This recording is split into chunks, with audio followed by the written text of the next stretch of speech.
realize the fact that mobiles can each component in the measuring in the part is can influence the results. And you don't want that. I was hoping to open my presentation. Yeah. So it's important to measure that first. But one of the best practices is test all the components first, then start testing your backend, just to make sure that your load isn't influencing the results. But that's good one.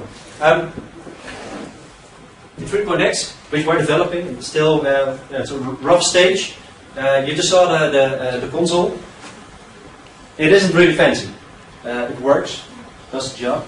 But in the next version, it will be more intuitive and it will add more. Will be more easy. And find the translation. Data stored in SQL, it's then publicly released. If you want it, you need it now. It's in there, and there will be some reporting. So now you get an XML file or a SQL somewhere. You need to do it in Excel. If you have you do it with Excel, your own application, whatever you want. There will be some basic reporting, and later on we'll be creating a reporting tool. So you don't have to create the reports; you will do it for you, and more, of course. Don't know when it's going to be published. Developers say Q3, maybe Q4, but they remain developers. Yeah, don't wait for it. There's no reason to not use the current version. These help me doing it faster, especially the reporting and more intuitive. But I can do the same result. The end result won't change. So don't need to wait for 3.x. One of the things, don't like putting in the slide because I'm not that commercial. One of the things in the session from Ruben was, okay, what are the costs? Why should I? Why shouldn't I? I don't think it's that expensive. But I'm from Dynamics, so I would say that. New thing is there is an option to lease. So if you're doing a project, doesn't take a lot long. It's within 21 days, you can do a lease license, and it's easier to convince your customer maybe to use the product. So, does anyone have questions or anything? Can you have dynamic content in the testing script? Yeah, but you need to create a dynamic script. But that's possible to do. It's not as if it's just a set of commands for generating text that's being typed in. You can actually get that text from an external data store or from a CSV file. Yeah, it's just a regular VB.NET based.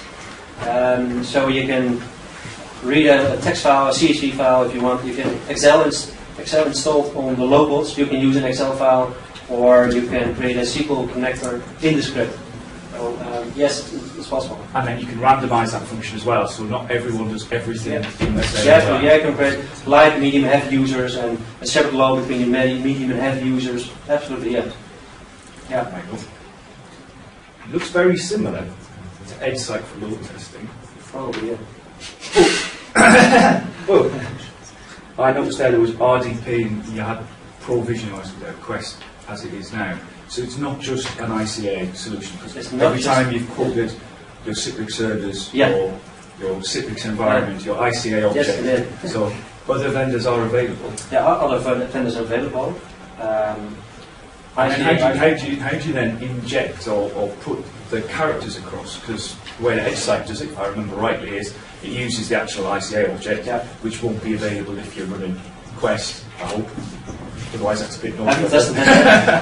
No, it's true. So how do you do it with RP? With RP, we haven't had this fancy user action framework. We are building it. We want to release it in version 3, but I don't know. So the Citrix version of user action framework, it has those features and typing the text, watching it screen. The RP version or the Quest doesn't have it yet. So, alright, so that's still server-side scripting? Yes, yeah, server-side scripting and no client-side. Yeah, absolutely. Sorry.